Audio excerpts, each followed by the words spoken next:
সংসদটাকে তারা এখন একটা ডিবেট ক্লাব বানিয়ে ফেলেছে এবং এই ডিবেট ক্লাবে ২-৩ জন ভালো বক্তা আছেন।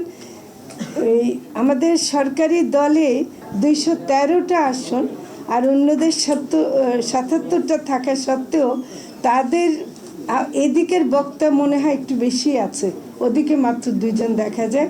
আন্দালিব পার্থ আর সালাউদ্দিন সাহেব ছাড়া আমরা আর কাউকে দাঁড়িয়ে কোনো বক্তব্য দিতে দেখি না।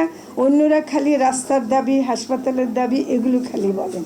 তো কাজে এই সংসদে মানে আমরা কি আশা করতে পারি? এগুলো তো কিছু হচ্ছে না। তো একটা জিনিস যে আমার মনে হয় যে বিএনপি এখন এত সংখ্যাগরিষ্ঠতা পাওয়ার পরে যেই কাজটা দেখাচ্ছে এটা তাদের শক্তির প্রদর্শন নয়, এটা তাদের দুর্বলতা। তারা আসলে কিছুটাই মানে দুর্বলতায় ভুগছে। তারা আসলে 5 বছর চলতে পারবে কি না সম্ভবত তাদের মনে সেই আশঙ্কা আছে। কারণ তারা 24 তো তারা দেখেছে, 24-এর আন্দোলন তো তারা দেখেছে। তারা যদি আসলে ঠিকমতো না করে 24-এ আন্দোলনে যারা করেছিল ওরা কি এখনও সক্রিয় নাই? ওরা কি এখনও তরুণ নাই? ওরা কি আগামী 5 বছরে বুড়ো হয়ে যাবে? ওরা তো তখনও তরুণ থাকবে। তো সেই তরুণরাই আবার যে রাস্তায় নামবে না,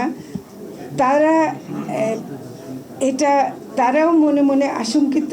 কাজে ওরা এটাকে মনে করছে যে তাদের দিন খুব বেশি নাই। তো আসলে ব্যাপারটা হয়েছে যেটা হলো 2/3 মেজরিটি থাকার ব্যাপারটা যে মানে এটাই আমাদের সংবিধানের সমস্যাটা ওখানেই রয়ে গেছে। তো সেজন্য মানে সংবিধান সংস্কার না করার যে কথা বারবার তারা বলছেন, এটার মাধ্যমে তারা সংবিধানেরই অবমাননা করছেন এবং সংবিধানকে তারা আসলে কিন্তু মানে একটা হাস্যকর একটা বিষয়ে পরিণত করছেন। আমি একজন বলছিলেন যে 2030 সালের নির্বাচন নিয়ে চিন্তিত। আমি কিন্তু মোটেও চিন্তিত না, এই জন্যে যে 2030 বহুদূর। কারণ এর মধ্যে যে 24 আরেকটা আসবে না এটা আমরা বলতে পারি না। কারণ এতদিন অপেক্ষা করা এইরকম চলতে থাকলে সম্ভব হবে না। সংসদের সার্বভৌমত্ব নিয়ে তারা গলা ফাটিয়ে ফেলছে, কিন্তু গণসার্বভৌমত্ব কথাটা তারা মনে হয় ভুলে গেছে। জনগণের উপর কোনো সার্বভৌমত্ব হতে পারে না, একমাত্র জনগণ সার্বভৌমত্ব। এখানে সার্বভৌম আর কেউ হতে পারে না। তো সেজন্য আমি সবাইকে অনুরোধ করব যে আন্তর্জাতিক পরিস্থিতির কথাটা মাথায় রেখে আমরা দেশের কি অবস্থা হবে আমরা জানি না। আর একটা পয়েন্ট অ্যাড করতে চাই যে আপনারা বাতিল অধ্যাদেশগুলো নিয়ে বলছেন, কিন্তু আসলে যেগুলো 133টার মধ্যে তিনটা ক্যাটাগরিতে হচ্ছে, বেশ কিছু হুবহু হবে, অনেকগুলো বাতিল হয়ে যাবে এবং কিছু হবে তারা আবার সংশোধন করবে, যে review committee.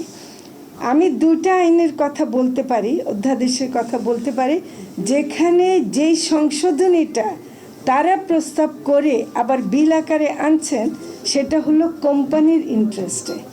British American tobacco কোম্পানির মতো টোব্যাকো কোম্পানি, ফিলিপ মরিস, এদের ইন্টারেস্টে তামাক নিয়ন্ত্রণ আইন যেটা সংশোধনের জন্য আমরা প্রস্তাব করেছিলাম, ই সিগারেট বাতিল করার জন্য, নিকোটিন পাউচ বাতিল করার জন্য, নিষেধ করার জন্য, ওইটাকে নিষিদ্ধটাকে বাদ দিয়ে তারা ওইটাকে বহাল রেখে কোম্পানির স্বার্থে তারা এই আইন পাশ করছে। একইভাবে ভূমি সুরক্ষা আইনের মধ্যে 3 ফসলি জমিতে খাদ্য নিরাপত্তার খাতিরে যেন 3 ফসলি জমিতে তামাক চাষ না হয়, এই ধারাটাকে বাদ দিয়ে এইটাকে আইন করা হচ্ছে। তার মানে জনগণের স্বার্থ না, দেশের খাদ্য নিরাপত্তার স্বার্থ না, কোম্পানির স্বার্থকে এখানে বড় করে দেখা হচ্ছে। এটা খুব দুঃখজনক। খবরের কাগজ, নিখাত, নির্ভীক, নিরপেক্ষ।